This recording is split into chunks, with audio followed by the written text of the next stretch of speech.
Mirëmbrëma, dirse erdhet kënaqësi që ju kam sonte në Libero. Faleminderit që jeni në Libero. Faleminderit dhe për ftesën. Sot pas ka qenë tek emisioni Libero, dita e shqiptarëve të Shqipërisë, për të na dëgjuar shqiptarët e Kosovës. Ka rastisur, jemi një apo jo? Patjetër. Faleminderit shumë që e evidentuat. Nga ju kemi kërkuar një kujtim nga silli. Prandaj kemi këtu një kujtim apo një kuti të kujtimeve, të shohim se çfarë kujtimi është ai që na e nis bisedën. Në fakt isha në dilemë që çfarë kujtimi të sillja. Kisha shumë kujtime, kështu që kam 2 ditë që kur njoftova nga drejtuesit e emisionit dhe nga regjia që duhet sjellësh diçka për kujtime. Shiko, jeta është e gjatë, unë jam 60 vjeçë dhe familja ka, sidomos jo vetëm familja nga ke ardhur, po dhe familja që ke krijuar ka kujtime. Kështu që zgjodha rastësisht njërin nga këto. Është Okej, a mund ta shohim? Mund ta hapim.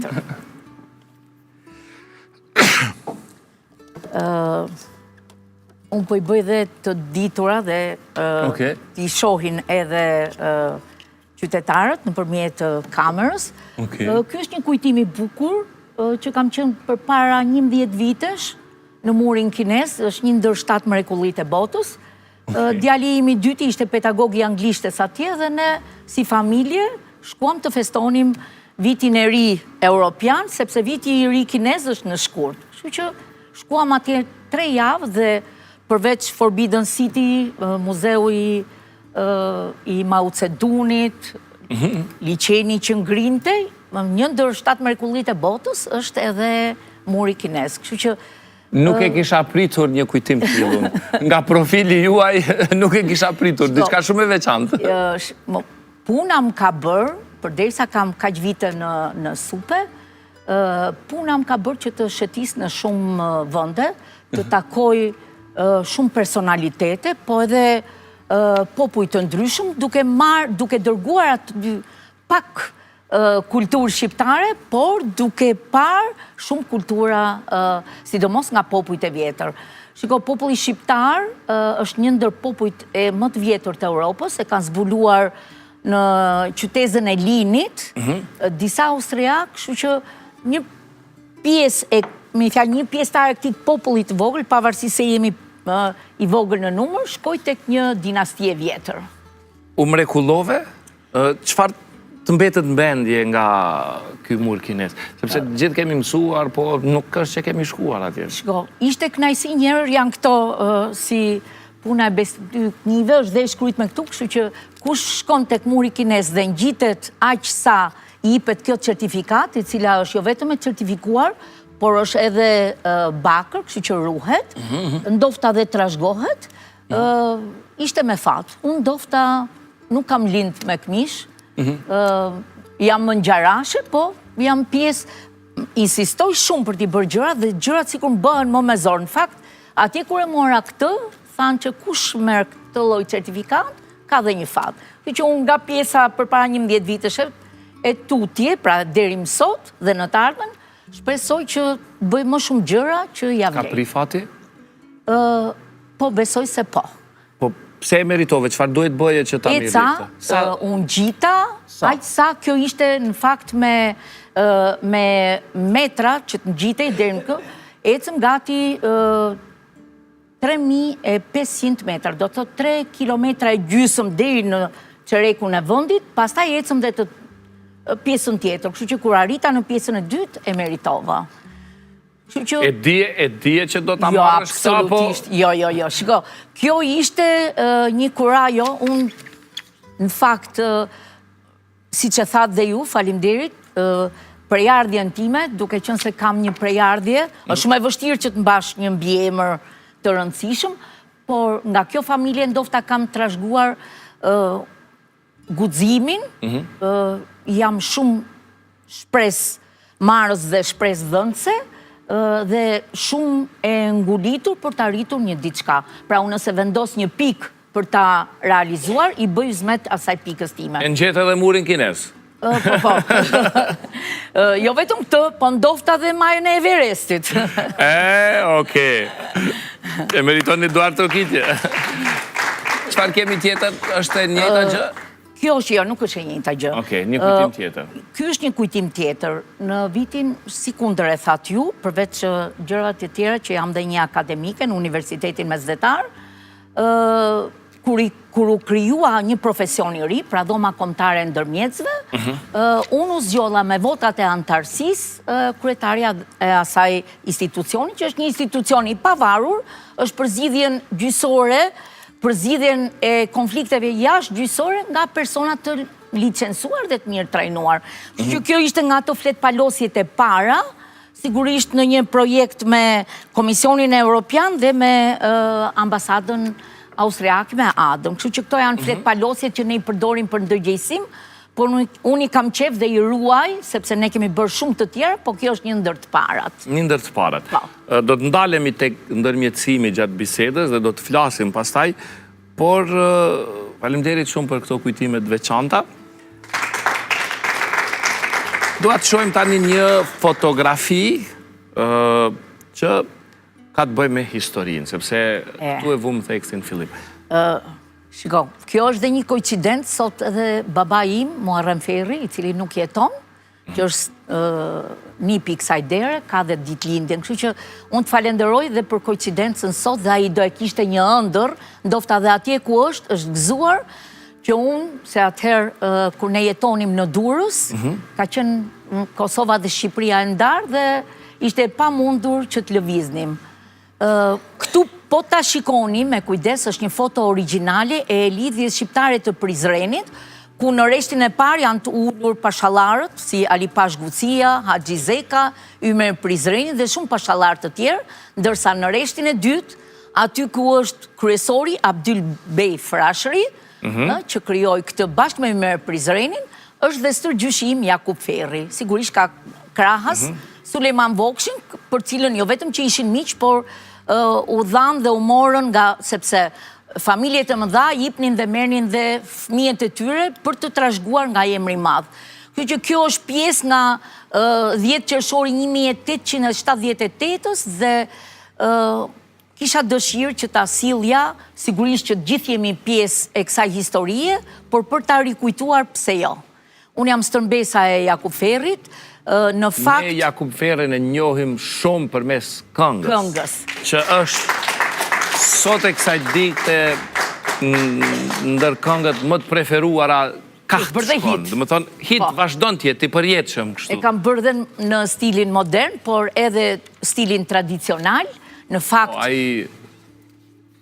I dikurshmi. Po. Ari Vladi na e ka sjellë. Po, Ari Vladi e ka sjellë për herë të parë, pastaj Djemtë e Detit, pastaj Eugen Bushpepa. Tu e këndon shumë mirë Egzon Pireci dhe ka edhe shumë këngëtar tjerë. Shumë bukur. Në çdo dasma u gëzohem kur këndohet kënga e tij, është dhe një si himn. Në fakt edhe kur ka dhe ndeshje stadiumi, nganjëherë këndohet dhe ky sepse është tamam si himn. Në fakt, jo vetëm kënga është e dëgjuar për Jakub Ferrin, por në fakt Jakub Ferri ka një histori të...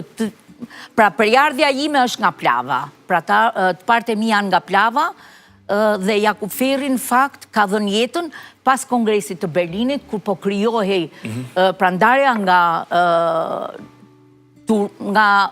Osmanët, krijimi i Malit Zi dhe i Serbis nga Kongresi Berlinit, në fakt ka qenë një betej balkanike në 1879 dhe 1880, pra 2 muaj, ka zgjat kjo betej, midis forcave sigurisht të shumë të numër, por dhe në armatime, ndërsa vilajetet që drejton të stërgjyshim kanë qenë, përveç dëshirës, nuk kanë pas armatim të... si kishin pala kundërshtare, por vetmohimi dhe besimi në vetë, 2 muaj, kjo ka qenë një ndër betejat, beteja e Nikëshiqit, që edhe aty Jakub Ferri pastaj filloi në dhjetor, mbaroi kjo betej 2 muaj, ku fituan me sukses, por i pa suksesshëm ishte krye legjendari. E njëjtë ishte edhe linja nga nëna. Sigurisht. do e them dhe atë, por në fakt, Jakub Feri ka lënë shumë fëmijë, por Hasan Feri thonë që ka qenë shumë më trim se i ati dhe në janar, kur ka vdekur Jakub Feri, i ka dedikuar një xhami, ku është e shkruar aty akoma, që kjo xhami i dedikohet jo vetëm babës së tij, por ku ndodhet kjo xhami? Kjo ndodhet në Plav. Në Plav. Po. Ekziston akoma? Ekziston, biles është i gdhëndur. Ne shkojmë, biles mu vjen keq, sepse ka shumë pak vite, sepse ky hero legjendar, që ju i njihni nëpërmjet këngës, nuk ka pas as varr. Sigurisht që armisht për cilën luftoi kundër Mark Milanit apo një tjetër që nuk dua t'ja zë emrin në gojë, mendoj që luftoi, por humbi jetën e tij dhe prandaj familja nuk ka pas dhe varr ku ta qaj, sepse ky armik për cilën luftoi, fitoi në ato vende dhe e shtypi aq shumë popullin shqiptar në ato troje, sa që punoi aq bukur sa që i degradoi duke i mohuar dhe gjuhën, jo vetëm flamurin, por dhe gjuhën. Kështu që përpara pak vitesh, 5-6 vitesh është vënë në vend, pra eshtrat e tij po flej në rahat, përpara 5-6 vitesh, dhe aty në fakt akoma e kemi vënë varin me flamurin shqiptar, ndrohet, vehet flamuri turk me hënën, po kjo nuk ka rëndësi. Ka rëndësi që aty prehet i qetë pas shumë vitesh. Faleminderit shumë për këtë kujtim kaq të bukur. Sigurisht, trashëgimia është e rëndësishme. Është privilegj, përveçsi, përgjegjësi, është një barë, është një mësim. Është mësim jo, sepse unë jam rritur me gjyshin tim, pra Hasan Feri biri i Jakupit, pas viteve 20, erdhi pastaj jetoi në Durrës, bashkë me vëllezërit e pra prej luftës, familja u shpërnda. Disa shkuan në Durrës, ku ne jetojmë akoma aty, unë kam 20 e sa vite, 25 vite që jetoj në Tiranë, por një pjesë e familjes janë këtu në Prishtinë. Xhaxhai im, Recep Feri, akademiku, është një ndër i cili pra 2 vite është ka ndruar jetë, pra të gjithë në vendin ku kanë qenë, kanë kontribuar. Kurse ne, bashkë me Hasan Ferin, pra shkuan në Shqipëri, sigurisht vetëm gjatë periudhës kur djali i këtit Abdyl Bej Frashërit ishte kryeministër, riktheu pastaj nipat e Jakub Ferit, pra Shemsi Feri u kthye prefekt gjatë periudhës 1941-44, pra gjatë kohës pushtimit Gjerman, Shqipëria dhe Kosova ishin bashkë, prandaj unë me fjalë megjithatë ky është mendimi im personal, ndofta historia duhet ta shkruaj këtë.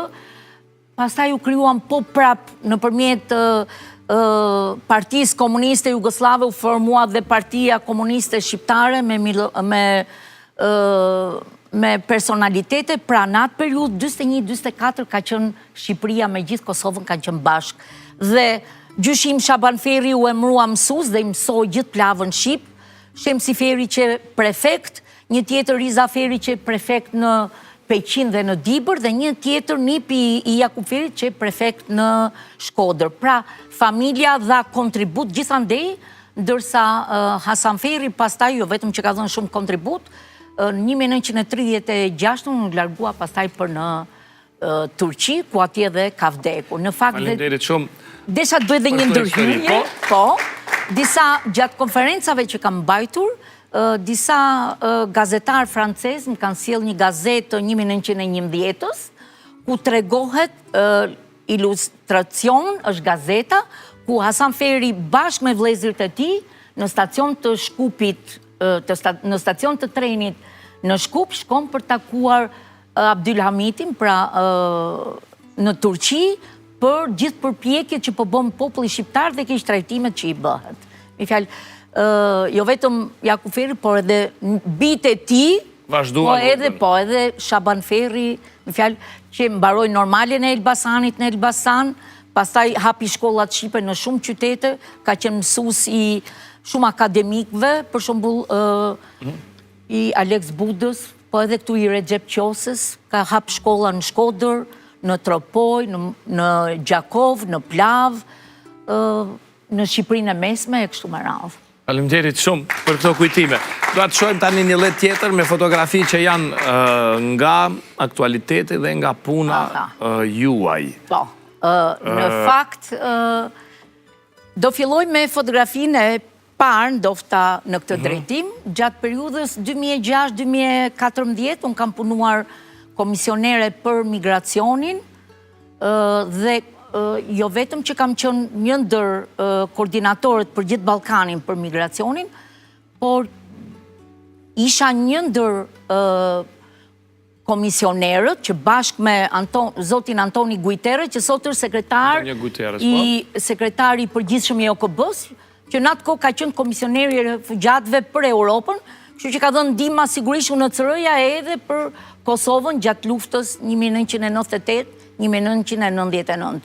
Kështu që duke qenë se unë isha koordinatore për Ballkanin dhe zoti Guiterre ishte koordinator për gjithë Europën për refugjatët, në atë kohë kemi punuar me një mision të përbashkët për mbylljen e burgut të Guantanamos, një burg famkeq, i cili edhe sot ka filluar, me fjalë, dita ditës të zvogloj personat që rinë aty.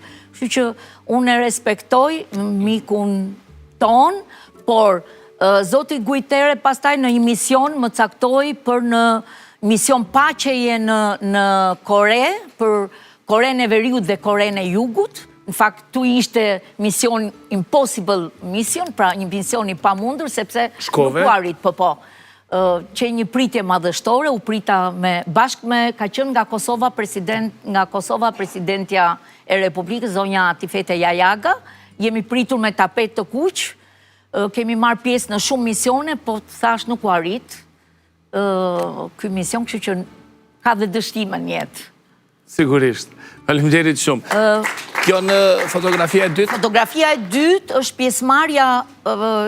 pjesëmarrja ime, por sigurisht duke qenë pjesë në shumë drejtuese në shumë institucione, pra kam qenë pjesë edhe kur Shqipëria është bërë pjesë në NATO në Bruxelles. Kam qenë pjesë e 7 drejtuesve të lartë për që raportonin në Bruxelles për liberalizimin e vizave, ndërsa këtu jam si kryetarja dhomës ndërmjetësimit, kur raportoj akoma për vendin kandidat biles ke progres raporti i fundit i Komisionit Evropian, me 3 fjali është dhënë, me fjalë përparimet që ka dhënë dhoma kombëtare ndërmjetësve për të ulur backlog dhe ngarkesën në gjyqësor dhe për t'i dhënë populli shqiptar një zgjidhje shumë të shpejtë në rast se kanë konflikte, pa ju drejtuar fare gjykatës. Dhe një vizit këtu pastaj nuk është vetëm vizit, kjo është një mision tjetër që unë kontribuoj, sepse ne kemi unifikuar licensat midis ndërmjetësve të Republikës së Kosovës dhe ndërmjetësve të Republikës së Shqipërisë. Ka qenë një punë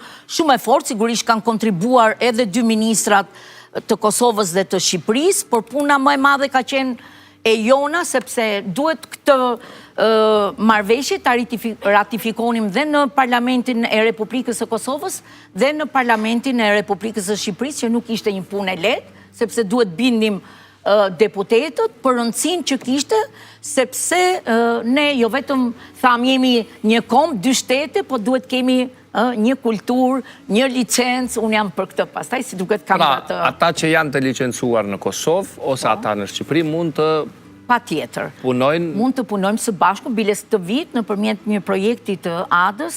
Një ndërmjetësues nga Kosova mund të marrë një rast në Shqipëri. Patjetër. Dhe anasjellta. Edhe anasjellta. Okej, na thuaj tani për ndërmjetësimin, si është si proces? Ndofta dhe nga misionet që kam bërë, e kam dhe ndofta dhe trashëgimi, pra është për cilë paqe, pra jo vetëm që ti zgjidh një konflikt jashtëgjyqësor shumë shpejto, pra brenda 30 ditëve, me një kosto shumë të ulët, por është shumë konfidencial, por në fund fare ti rregullon marrëdhëniet midis njerëzve. Pra jo vetëm që ke rregulluar konfliktin, po 2 njerëz që janë me kurriz i ke kthyer ballë për ballë, biles ato në fund fare i kanë dhënë dorën njëri tjetrit. Funksionon në Shqipëri? Patjetër, ne kemi që në 2013 që funksionojmë, sigurisht që rritemi dita ditës, duhet jemi pak sa ambicioz. Çfarë ndërmjetësohet? ndërmjetësohen gjithë llojet e konflikteve, pra çështjet familjare. Pra nuk e di unë këtu, akoma nuk kemi nëpërmjet projektit të ambasadës austriake, ne do bëjmë trajnime të përbashkëta me ndërmjetësit e Kosovës, por po flas për në Shqipëri, për kuadrin divorci. Më fol për Shqipëri. Po, nëse në një proces divorci bëhet një gjyq për divorcin për pasojat, bëhet dhe një gjyq tjetër për ndarjen e pasurisë, nëse një çift zgjedh për ta zgjidhur me ndërmjetësim, këto dy gjyqe bashkohen bashkë dhe vetëm një seancë që miraton akt marrëveshjen e ndërmjetësimit, i cili është titull ekzekutiv.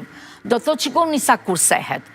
Kursehet një gjyq në shumë seanca i cili duhet të kalojë në 3-4 shkallë, që mund të shkojë 7 vite. Don sigurisht 2 avokat. Fillon gjyqi i dytë për ndarjen e pasurisë, që mund të shkojë, ky është një gjyq akoma dhe më i vështirë sepse partnerët shkove direkt tek divorci. Jo, se ishin çështjet familjare që filluam. Do vazhdoj dhe për tjerat. Dhe këtu dhe 2 avokat, pra dhe nëse palët shkojnë tek një ndërmjetës, sigurisht që nuk do jenë bashkëshort, po ato janë partner të mirë dhe prindër të mirë për fëmijët e tyre, sigurisht partner për pasurinë e tyre. Është e rëndësishme ndërmjetësimi, sepse palët ulen, pra vinë në kuriz, kalojnë dhe një seancë terapie, pastaj vinë dhe flasin vetë aty, bires kemi pas shumë raste, kur edhe janë ribashkuar, sepse komunikimi... Raste tjera është në çështjet e pronave.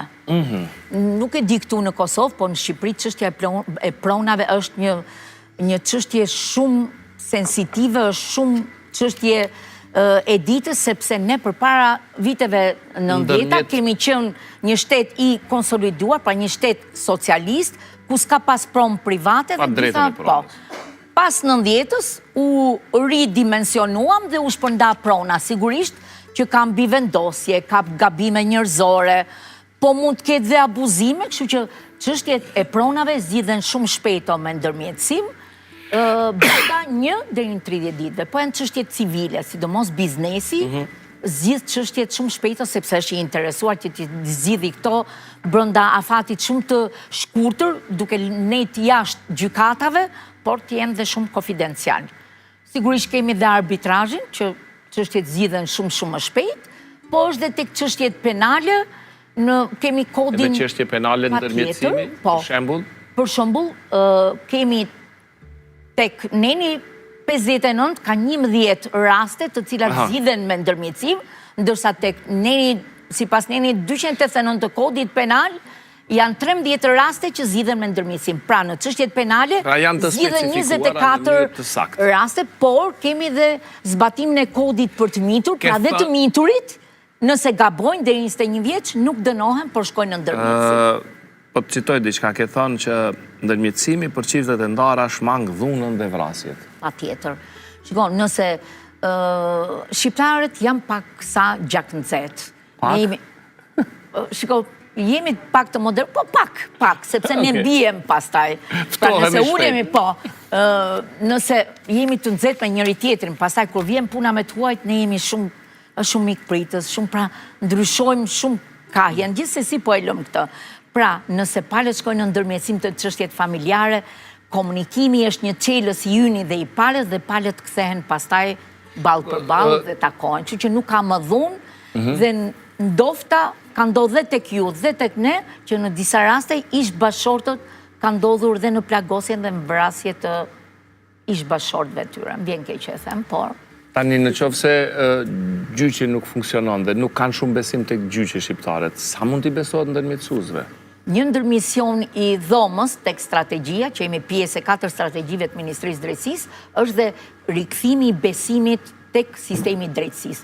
Në fakt, reforma u fol me të madhe dhe kishte 28 ligje që u miratuan në parlament, por solli, pra nuk ishte parashikuar solli një stok, pra një ndryshim të hartës gjyqësore, një vetim të gjyqtarëve, kështu që solli një ngarkesë dhe një kosto shumë të lartë për qytetarët, kështu që ndërmjetësimi është një hallk që është jo vetëm që rikthen besimin, por ul dhe ngarkesat në gjyqësor, pse jo ul dhe korrupsionin që është në këtë shkallë. Kështu që ky është një mision. Ai besojnë ndërmjetësuesve shqiptarët? Në fillim A ka mjaftueshëm ndërmjetësues? Ka, janë 114 antarë të dhomës kombëtare të ndërmjetësimit, biles ne në datën para një jave licensuam dhe 59 ndërmjetës të ri, dita ditës ka ardhur besimi tuk e uritur. Shiko, unë jam gjithmonë shumë, jo vetëm besim tek vetja, po e shof dhe gotën gjysmë plot dhe shof një dritë jeshile në fund të tunelit. Gjëja nuk arrihet që me ditën e parë, do të thotë që dohet shumë punë, shumë trajnim, jo vetëm në fillim, por dhe një trajnim të vazhduar, sigurisht që edhe ndërmjetësit europian, ne kemi qenë dhe në Finland, dhe ato 10 vjeçarin e pare kishin të shumë të vështirë. Që unë i them gjithë ndërmjetësve, dhe bëjmë dhe fushata ndërgjegjësimit që po vjen vetë komuniteti që drejtohet tek ne sepse shefe përsit. Nëse doni më shumë para në xhepat tuaj, zgjidhni një. Më shumë zvarriteni. Faleminderit Nëse duan zvarrite, le të shkojmë gjykat. Do të bëjmë një shkputje publicitare, kthehemi përsëri në studio.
Rikthehemi në studio në pjesën e fundit e emisionit. Jemi bashkë me profesoreshën Drita Avdyli. Po flisnim për ndërmjetësimin. Dhe sigurisht është një proces shumë i rëndësishëm që e shkarkon sistemin e drejtësisë, por edhe përshpejton kohën. Unë kam përshtypjen që aspekti kulturor, ndoshta e kam gabim, ju ndihmon ndërmjetësuesve. Si e sheti këtë aspekt? Sepse kultura janë është që të ndërmjetësoj dikush, nga familja, nga fëqini. Ne këtu kemi disa histori të pajtimit gjaqeve. Anton Qetën, për shembull. Kullajnë vetë ka pas në Durrës, Arben Qetën, doktorin, po. Në fakt, fillimi është pak sa i vështirë, sepse sa thamë shparë që shqiptarët janë pak inatçi dhe duan të shkojnë gjykatën biles. Ne kemi dhe këto që unë se kam, po mos ta kesh as ti. Kemi dhe një asun as ti. Po, asun as ti. Jemi mësuar, ne jemi mësuar që të shkojmë në gjykat, pra kemi kulturë shumë vjeçare. 10 vite kemi edukatën dhe po ndërgjegjësojmë, po krijojmë shumë, po merremi më shumë ndërgjegjësimin në shkollat 9 vjeçare, në shkollat e mesme, në universitete, por dhe fal strategjive që bën dhe Ministria bashkë me Dhomën Kombëtare, pra 10 vite duhet shumë punë për të shkuar në ndërmjetësim. Sigurisht që ke ju kanë qenë Anton Qeta dhe tek ne në veri, kanë qenë pajtimet e gjaqeve, por po kalohet në ndërmjetësim sepse ndërmjetësimi është një lloj e një marrëveshje të shkruar dhe të firmosur. Ato kanë qenë Oda Buras që mbanin fjalën, ngrohja globale, ka sjellë dhe ndryshimin e njerëzve, fjala nuk mbahet, kontratat firmosen pa lexuar, nxitojmë shumë, i duam gjëra të gatshme, kështu që dhe gabojmë. Kështu që ka konflikte dhe unë i sugjeroj jo për reklam, për më shumë para në xhepat tuaj dhe për më shumë kohë në familje, përdorni ndërmjetësimin sepse është një zgjidhje alternative. Nuk humni asgjë. Ama ajo që nënshkruhet dhe që vuloset nga ndërmjetësi, se jo nga noteri, i bie që është titull ekzekutiv. Biles me që kujtove noterin shkruan kontrata. Akt marrëveshja e ndërmjetësimit është një hap më lartë. Pra është titull ekzekutiv dhe është barazë vlefshëm si një vendim i gjykatës së apelit, sepse ai me firmosjen palët bien dakord dhe ekzekutohet me njëherë. Nuk mund të ikin nga fjala. No, e ketë firmosur. Okej, faleminderit shumë që ma shpjegove. Është momenti që të shohim një video. Surprizë kjo? Surprizë. Miket tua. Hej, përshëndetje Ersul, përshëndetje gjithëve nga Tirana. Jam shumë e lumtur që kam mundësi të flas 2 fjalë për dritën. E kam njohur para shumë vitesh dhe vazhdon të jetë e njëjta me të njëjtën energji dhe ka një fushë magnetike të jashtëzakonshme për të afruar rreth vetes njerëzit punëtor, njerëzit e suksesshëm dhe ata të cilët kanë ambicie dhe qëllime të sakta në jetë. Ndoshta edhe kjo është arsyeja pse ndërmjetësimi ka shumë sukses në vitet e fundit. Unë e përgëzoj në emër të gjitha vajzave, djemve, të cilët janë pjesë ndërmjetësimit, por sigurisht e falenderoj po prap në emër të shumë të rejave dhe të rinjve për të gjithë motivimin dhe shembullin e jashtëzakonshëm që na jep për të ecur përpara dhe për të bërë gjithnjë më shumë projekte, aktivitete në dobi të shoqërisë. Ju përshëndes dhe i them që je më e mira. Përshëndetje, shumë faleminderit që më dhat mundësinë që për herë të parë të them 2 gjëra për dritën. Ne kemi shumë vite që njihemi, kemi që në 2006 që punojmë bashkë dhe që nga ajo ditë nuk kemi ndarë. Çfarë mund të them? Unë mendoj që nuk ka një të dytë si Drita. Drita është luftarake, Drita është gjithë energji, Drita është fiks një gocë 20 vjeçare. Them kush lum ai që e ka në jetën e vet.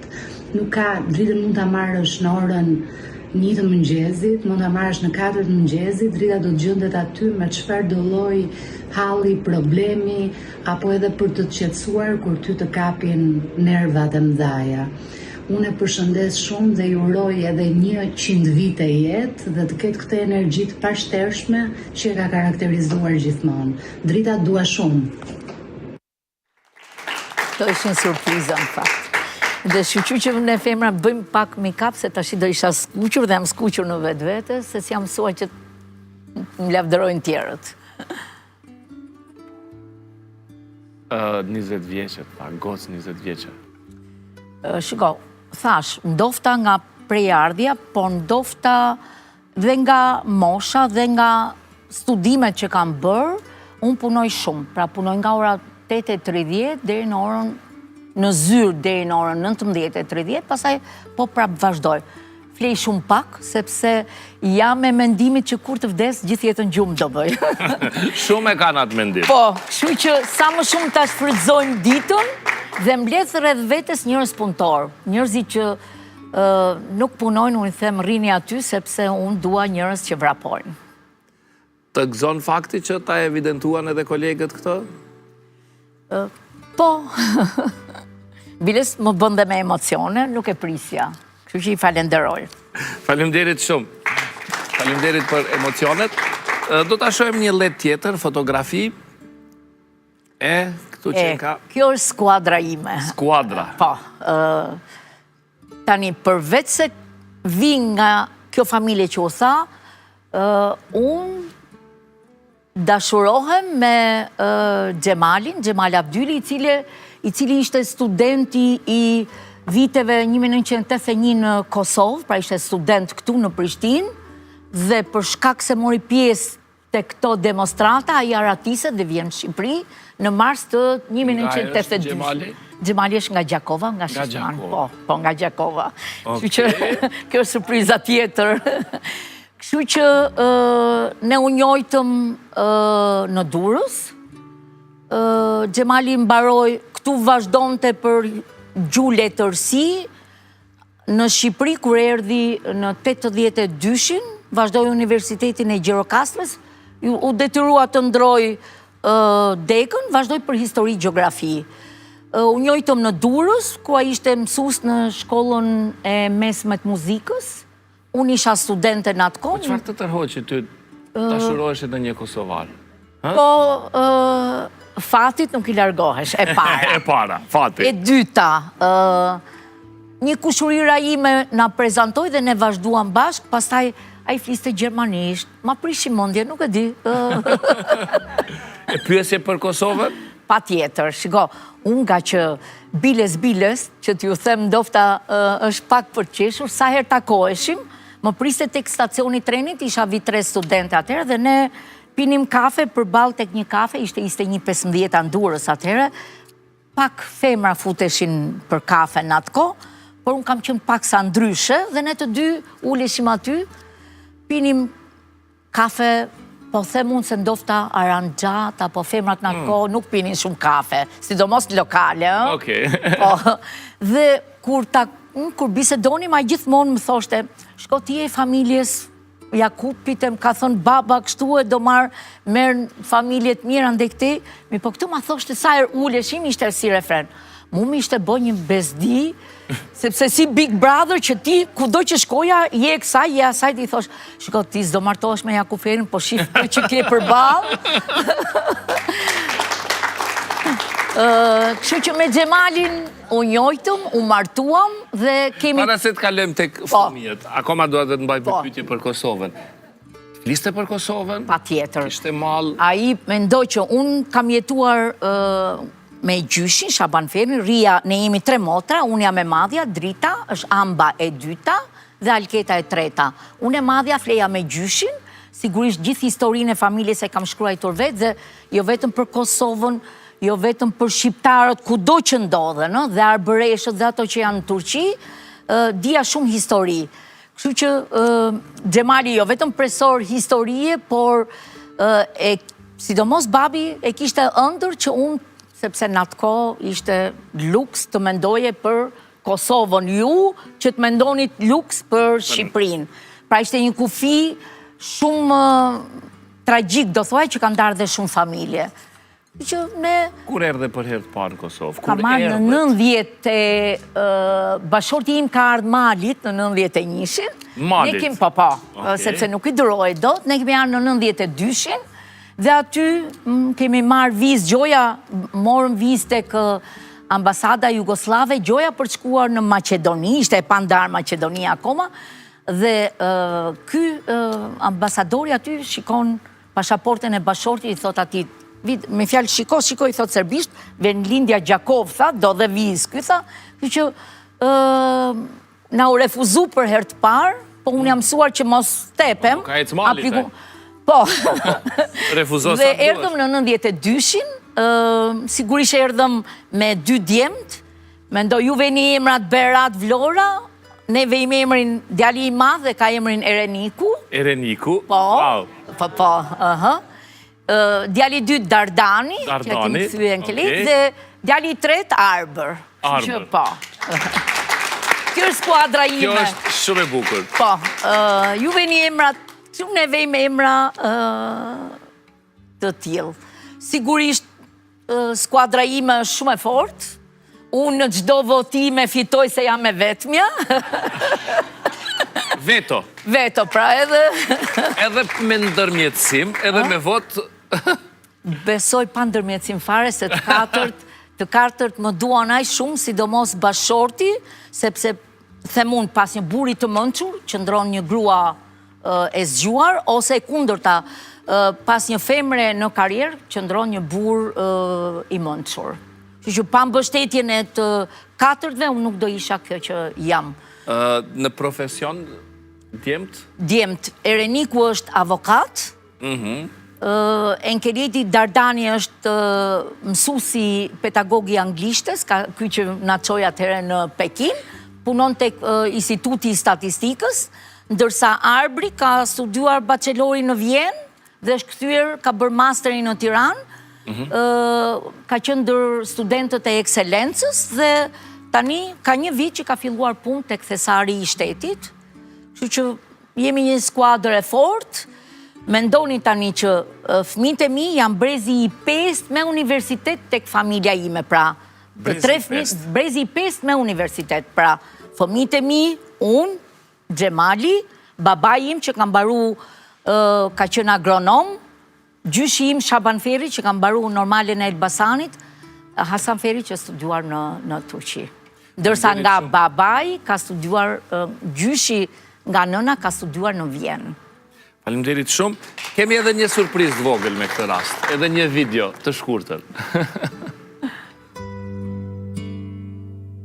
Çuçu, më fal që s'kam të nqef për këtë video, po kështu desha të bëj një surprizë të vogël. Unë jam Arbri Abdyli, pra të njohin, djali më i vogël i dritës, dhe duke qenë se jam me origjinë nga Kosova, mund ta them që jam edhe sugari i shtëpisë. Desha tani të viti duke thënë 2-3 fjalë për mamin tim. Faleminderit mami që je më e mira. Çdo fëmijë thot për prindërin e vet këto fjalë, po jo në atë mënyrë që i ndjej unë. Faleminderit ma që ti për mua je frymëzim. Faleminderit që unë te ty shoh një forcë kaq të madhe që mua më bën të çaj përpara. Faleminderit që je kaq e mirë. Faleminderit që je kaq e bukur. Faleminderit që ti mua më ke dhuruar të gjitha ndjesitë e të qenurit një fëmijë i dëgjuar, një fëmijë i plotësuar. Faleminderit që bën kaq shumë për mua dhe për gjithë ne, po sidomos për mua. Faleminderit që ti më ke dhënë mua mundësinë që unë të shkollohem jashtë dhe të marr ato njohuri dhe të vi këtu që unë të investoj në veten time, në karrierën time. Faleminderit që je aty sikur edhe thjesht për të më dëgjuar mua. Ti më dëgjon mua si asnjë person tjetër. Faleminderit që ke qenë për gjithë këto vite, përveç se ke qenë nëna ime, ke qenë dhe një mike shumë e ngushtë e imja. Mua më pëlqejnë shumë ato bisedat tona ku ne flasim sikur edhe për gjëra të vogla edhe për gjëra të mëdha, sepse kurrë nga ty nuk jam ndjerë gjykuar për çdo lloj gjë, për çdo lloj mendimi që un kam pasur, sepse nuk e di pse, po di të them që ti je më e mira dhe unë të dua ty më shumë se çdo gjë. Je më e mira dhe të lutem hajde se kam marrë malli ktheu në Tiranë. Ciao, ciao, të punë shumë dhe të dua shumë, shumë, shumë. Po.